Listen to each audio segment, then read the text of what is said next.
దశాబ్దాలుగా దగాబడ్డ తెలంగాణను కేసీఆర్ గారి నాయకత్వంలో ముఖ్యంగా వ్యవసాయము సాగునీటి రంగంలో ఎట్లాంటి విప్లవం సృష్టించినామో ప్రజలందరికీ ఇప్పటికే వారి అవగాహనలో ఉంది, వారి అవగతంలో ఉంది, వారి అనుభవంలో ఉంది. అయినప్పటికీ కొన్ని విషయాలు గుర్తు చేయాల్సిన బాధ్యత మా మీద ఉన్నది.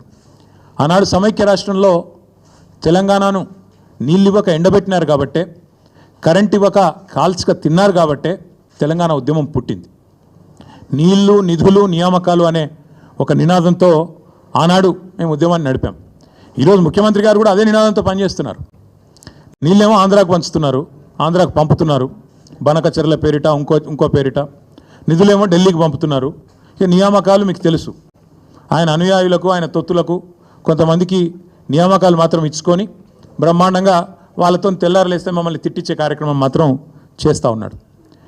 వాస్తవం ఏంటి అంటే, స్వతంత్ర భారతదేశ చరిత్రలో 78 ఏళ్ళ భారతదేశ స్వాతంత్రానంతరం ఏ ప్రభుత్వము కూడా కేసీఆర్ గారి ప్రభుత్వం చేసినంతగా రైతులకు ఎన్నడూ సాహసోపేతమైన కార్యక్రమాలు తీసుకోలేదు అనేది అక్షర సత్యం. రైతు బంధు అనే ఒక విప్లవాత్మకమైన పథకం, ఇది ఇక్కడ అక్కడ కాదు. మొన్న నేను ఆక్స్ఫర్డ్ యూనివర్సిటీకి పోయినా, అక్కడ నేను చెప్తుంటే వాళ్ళే పరిశాన్ అవుతున్నారు. దాదాపు $9 బిలియన్ 70 లక్షల మంది రైతుల ఖాతాల్లో 11 విడతలుగా వేసినాము. Direct benefit transfer farm input programme called Rythu Bandhu అని చెప్తుంటే ఆక్స్ఫర్డ్లోని అధ్యాపకులు, ఆక్స్ఫర్డ్లోని అక్కడి విద్యార్థులు కూడా ఇది నిజమేనా అన్నట్టు అబ్బురపడి చూస్తూ ఉన్నారు. తెలంగాణ నేల మీద రైతు రాజ్యం తెచ్చిందే కేసీఆర్ గారు.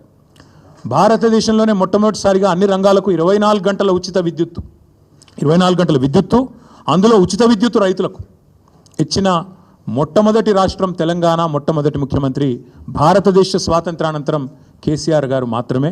ఇది నువ్వు అవునన్నా కాదన్నా, గింజుకున్నా గిలగిల కొట్టుకున్నా రేవంత్ రెడ్డి గారు, ఇది వాస్తవం నిలిచిపోతుంది.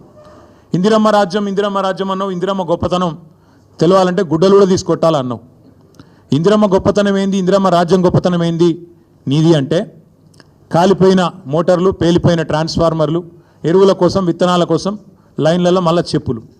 నువ్వే చెప్పినావు, నీ పార్టీ చెప్పింది, మాకు ఓటేయండి, మార్పు తెస్తాం, ఆనాటి రోజులు తెస్తాం అన్నావు. నిజంగానే తెచ్చినావు. ఇవాళ ఎరువుల కోసం, విత్తనాల కోసం ఇవాళ రాష్ట్ర వ్యాప్తంగా నీ చేతగాని ప్రభుత్వం, నీ అసమర్థ ప్రభుత్వం రైతులను కాల్చక తింటున్న మాట వాస్తవం కాదా? నిన్నగాక మొన్న కొమరం భీం జిల్లాలో అక్కడ సిర్పూర్ అనుకుంటా అక్కడ ఊరు, అక్కడ వేల మంది ఆల్మోస్ట్ యుద్ధాలు చేసే పరిస్థితి ఒక ఎరువు బస్తా కోసం వచ్చిన మాట వాస్తవం కాదా?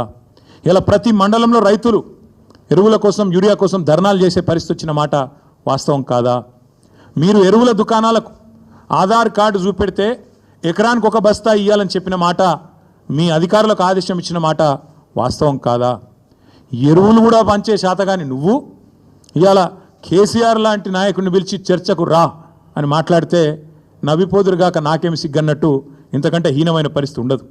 అట్లాగే దశాబ్దాలు దగా చేసింది నీ ప్రభుత్వం కాదా? సాగునీటి ప్రాజెక్టులు కట్టకుండా రైతులను ఎండబెట్టి రైతుల ఆత్మహత్యలకు తెలంగాణను కేర్ ఆఫ్ అడ్రస్గా మార్చింది మీరు కాదా? అదే కేసీఆర్ గారు రైతుకు పెట్టుబడి ఇచ్చిండు, ఉచితంగా విద్యుత్ ఇచ్చిండు, చెరువులు నింపే మిషన్ కాకతీయ తెచ్చిండు, చెక్ డ్యాములు కట్టిండు, ఆఖరికి వాగులల్లో కూడా గోదావరి నీళ్ళని తీసుకొచ్చి పోసి ఒక మాంజీరా వాగులో, హల్దీ వాగులో, కొడెల్లి వాగులో వాగులు నింపిన ఘనత కూడా కేసీఆర్ దా కాదా? ఒక్కసారి గుర్తు తెచ్చుకోమని రేవంత్ రెడ్డి గారిని అడుగుతా ఉన్నాం. కరోనా సమయంలో దేశమంతా అతలాకుతలం అవుతుంటే ఆనాడు 7,500 ధాన్యం కొనుగోలు కేంద్రాలు పెట్టి ఆఖరి గింజదాకా కొని రైతులను కంటికి రెప్పలాగా కాపాడుకున్నది కేసీఆర్ కాదా? మార్కెట్ యార్డులకు ఇవాళ ధాన్యం వస్తే ఎక్కడ బోనస్ ఇవ్వాల్సి వస్తుందో అని ఎగ్గొట్టి దాచుకుంటున్నది నీ ప్రభుత్వం కాదా అని నేను అడుగుతా ఉన్నా. అట్లాగే ప్రపంచంలో ఎక్కడన్నా ఉన్నదా రైతు బీమా? ఒక రైతు చనిపోతే 5 లక్షల బీమా ఇచ్చే సంస్కారవంతమైన ప్రభుత్వం ఈ భారతదేశంలో కాదు, ప్రపంచంలో ఎక్కడన్నా ఉందా? అది తెచ్చింది కేసీఆర్ కాదా? ఇవాళ రైతు బీమా కూడా ఎగ్గొట్టి గత 3 నెలలుగా ప్రీమియం కట్టకుండా మరి ముఖం చాటేసి వేలాది మంది రైతులు ఉసురు తీస్తున్నది కాంగ్రెస్ ప్రభుత్వం కాదా? ఇట్లా 1-2 కాదు, చెప్తే 100 విషయాలు ఉన్నాయి. మీరు ఆనాడు దశాబ్దాల మీ గొప్ప పరిపాలనలో, మీ ఇందిరమ్మ పాలనలో ఆనాడు చెరువులను మీరు తాంబాలాలుగా మారిస్తే, వాటిని ఎండబెడితే, మిషన్ కాకతీయ ద్వారా మళ్ళీ వాటిని ప్రాణం పోసి వాటి ద్వారా మొత్తం భారతదేశంలోనే ఇటు వ్యవసాయానికి ఊతమిస్తూ ఇంకోవైపు మత్స్య పరిశ్రమకు నంబర్ 1 స్టేట్ ఇన్